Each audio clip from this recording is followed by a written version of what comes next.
Programme के and पे हैं शाहिद अफरीदी, और आप साथ बैठे हो और पाकिस्तान इंडिया मैच का आपसे सवाल ना हो तो ये ज़्यादती होगी। पाकिस्तान और इंडिया का एशिया कप के अंदर मैच होने जा रहा है 14 को। किसको फेवरेट करार दे रहे हैं? पाकिस्तान जीतता नज़र आता है? नदीम भाई, अगर आप मुझसे सवाल कर रहे हैं तो मैं इसके जवाब ये दूंगा कि मैं इस तरह की अपॉर्चुनिटी का इंतजार करता था कि इंडिया से कब मैच है।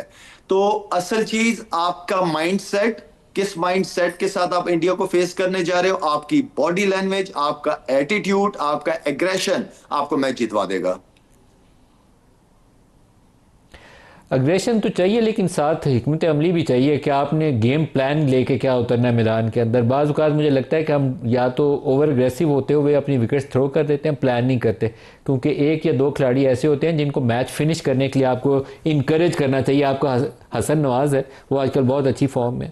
तो आपने पिछले मैच में देखा, उसको हमने कहा कि जाओ जाके राशिद को ही छक्के मारो, एक ही ओवर में 6 छक्के मार दो। हालांकि वो 4-5 ओवर खेलता तो हमें 40-50 रन एक्स्ट्रा मिल सकते थे। इसी तरीके से आप इंडिया वाले मैच में उससे मैच फिनिश करवा सकते हैं। उसे बोलें यार, बॉल पिक करो एक या दो, हर बॉल पे अटैक नहीं करना, लेकिन तुम फिनिश करो मैच को। हमें 180 रन मिल जाए तो हम मैच वैसे ही जीत जाएंगे। तो इस तरह की बातें करनी चाहिए बैठ के टीम मीटिंग के अंदर। बिल्कुल ठीक है नदीम भाई, आपने बिल्कुल जबरदस्त बात की है। असल चीज ये कि कोच और कप्तान का एक पेज पे होना बहुत जरूरी है। एक पेज पे होने का मतलब कि आप अपने प्लेयर को ग्राउंड में जब उतारोगे तो उनका माइंडसेट क्या होगा, उनकी अप्रोच क्या होगी।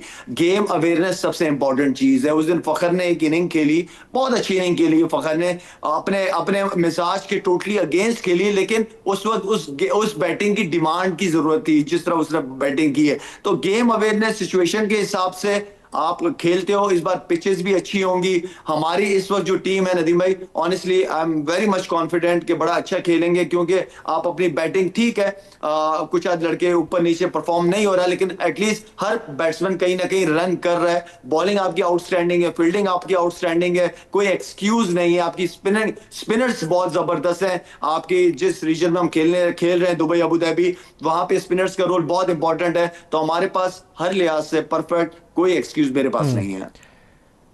शाहिद अफरीदी, दो इश्यूज हैं। एक तो साइम अयूब के साथ दूसरा ओपनर जो है वो सेटल नहीं हुआ। साहिबजादा फरहान विकेट अपनी थ्रो कर रहा है, वो बॉल जो अंदर आती है वो उस पर नहीं, विकेट दे साइम अयूब देता है भी और चला सेटल नहीं जाता है। हुआ। और दूसरा, वन डाउन पोजीशन के ऊपर मोहम्मद हारिस को हम 7वें 8वें नंबर पर भेजते हैं। अगर उसको वन डाउन ट्राई करें पावर प्ले के अंदर तो हो सकता है वो आपको 25-30 क्विक फायर रन दे दे। 7वें 8वें पे वो स्कोर नहीं करेगा, वो बॉल ऊपर खेलता है, वहां में कैच हो जाता है। बिल्कुल बिल्कुल नदीम भाई सही किया है, क्योंकि आपने सबजादा फरहान की बात की कि फॉर्म में नहीं था। इसी तरह कंसिस्टेंट अभी हमें ये छोटा भी नहीं मिला, साइम अयूब भी नहीं है अभी कंसिस्टेंट। हम उसको भी चाहते हैं कि दोनों में से कोई एक प्लेयर लाजमी एज अ ओपनर रन करे। बाकी हारिस तो मैंने बहुत पहले, जो हमारे जोर का जोड़ प्रोग्राम होता है उसके अंदर बहुत पहले कहा था कि इस लड़के के साथ बहुत ज्यादती कर रहे हैं। इसको 5वें 6ठे का प्लेयर नहीं है, ये सर्कल यूटिलाइज करने वाला प्लेयर है। इसको ऊपर, क्योंकि हमने उसकी सिलेक्शन पीएसएल से की है। पीएसएल में वो एज अ ओपनर खेलता रहा है, तो हम पाकिस्तान टीम में 5वें 6ठे नंबर पे क्यों खिला रहे हैं उसको। तो अगर हमने हारिस नो डाउट अच्छा प्लेयर है, और अच्छी बात यह है कि टीम उसको कॉन्फिडेंस दे रही है, कप्तान कोच कॉन्फिडेंस दे रहा है, कंटिन्यू चांसेस दे रहा है उसको। लेकिन चांस गलत जगह पे दे रहा है। आप उसको तीसरे नंबर पे या ओपनर आप बिल्कुल यूटिलाइज कर सकते हैं और वो डिलीवर करेगा। पाकिस्तान के बेशतर इलाके इस वक्त सैलाब की जद में हैं। कहीं बारिशों ने तबाही फेरी है और कहीं इंडिया से आने वाला जो पानी है वो खेतों के खेत, गांव के गांव, पूरे पूरे पूरे शहर जो है वो डुबो गया। और अभी ये पंजाब के बेशतर इलाके जो हैं वो अभी पानी में डूबे हुए हैं, और इसी पानी ने अभी आगे सिंध में जाना है। उससे पहले ये तबाही केपी के बाद इलाकों में आई। तो एक बहुत बड़ा चैलेंज है, और इस चैलेंज के लिए जहाँ हुकूमत कोशिशें कर रही है, वहाँ हमारे इंडिविजुअल एफर्ट्स हैं छोटे से छोटे पैमाने पर, वो भी काबिल तारीफ़ है। लेकिन बाज़ ऐसे स्टार्स हैं जिन्होंने सारे काम छोड़ के लोगों की मदद की खातिर वो मैदान अमल में उतरे हैं। उसी में से एक पाकिस्तान के नामवर क्रिकेटर, दुनिया सारी में उन्होंने नाम पैदा किया, शाहिद खान अफरीदी, वो इस वक्त हमारे साथ हैं, जो इन फ्लड्स में लोगों की मदद के लिए ख़ुद सैलाबज़दा इलाकों के अंदर रहें और लोगों की मदद करते रहें। शाहिद अफरीदी, आपका बहुत शुक्रिया, आप हमारे साथ शामिल हो रहे हैं। पहले तो यही बता दें कि किन किन एरियाज़ में आप गए और वहाँ की सूरत हाल क्या है। नदीम भाई अस्सलाम वालेकुम। Thank you so much. Nadeem भाई मैं तो खैर क्योंकि 2 महीने बाहर था इंग्लैंड, हमारी लेजेंड्स लीग थी एंड देन फिर मैं अमेरिका गया था। तो 2 महीने के बाद जब घर वापस आया तो एक आधा डेढ़ दिन घर पे रुका, और जो सिचुएशन, जो तस्वीरें बुनेर से और सवाबी से शेयर हो रही थी मेरे पास, जो आ रही थी या सोशल मीडिया के थ्रू आ रही थी, ऑनेस्टली स्पीकिंग नहीं रहा गया और निकला, फिर बुनेर गया मैं। बुनेर के बाद सवाबी गया।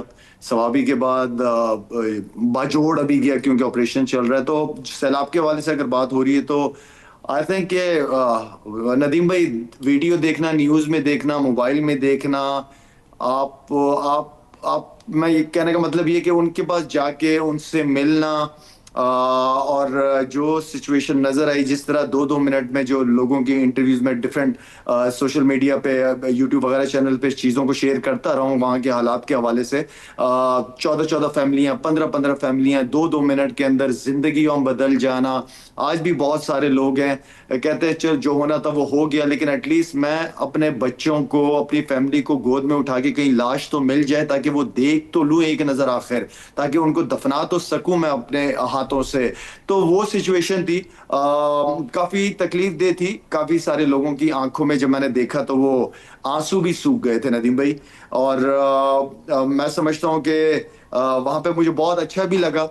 पंजाब से कुछ लोग आए हुए थे बुनेर, वहां पे गुजरांवाला के लोग थे। बहुत खुशी हुई कि वो लोग मुश्किल वक्त में उनके साथ खड़े थे। तो सिचुएशन तो इसी तरह की थी। अभी रेस्क्यू चल रहा है कुछ एरियाज में, सवाबी वगैरह रेस्क्यू क्लियर हो गया था। रिलीफ का काम, फिर रीहैब का काम होना है वहां पे। तो I am all with them. और मैं समझता हूँ कि पूरे पाकिस्तान को देखें, 2018 में भी नदीम भाई था, 22 में भी था, 25 में भी था। हम सीखते क्या हैं? हम इन इन ये जो इतने वाकयात होते हैं, और अल्लाह ना करे अगली बात इससे भी ज्यादा खतरनाक होगा। बात ये कि हमने क्या सीखा है। हमने जो मुल्क के लिए, जो अवाम के लिए जो बेस्ट डिसीजंस हैं वो कब लेंगे आखिर, हम कब स्टैंड लेंगे? तो आई थिंक कि हमें इससे पहले कि बहुत ही बड़ा कोई ज्यादा हादसा हो जाए, हमें हर चाल को समझ के, दूसरों की चालों को समझ के चलना पड़ेगा। उस हिसाब से हमें अपनी तैयारियां करनी पड़ेंगी। हम्म। मैं कब तक अगर शायद इंडिविजुअल मैं अपनी अफरीदी बात हादसा करूं। तो ये भी बहुत बड़ा है।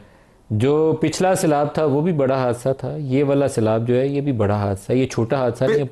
बेशतर जो हमारी क्रॉप्स हैं वो तबाह हो गई हैं। कोई 900 के करीब लोग हैं जो अपनी जानों से जा चुके हैं।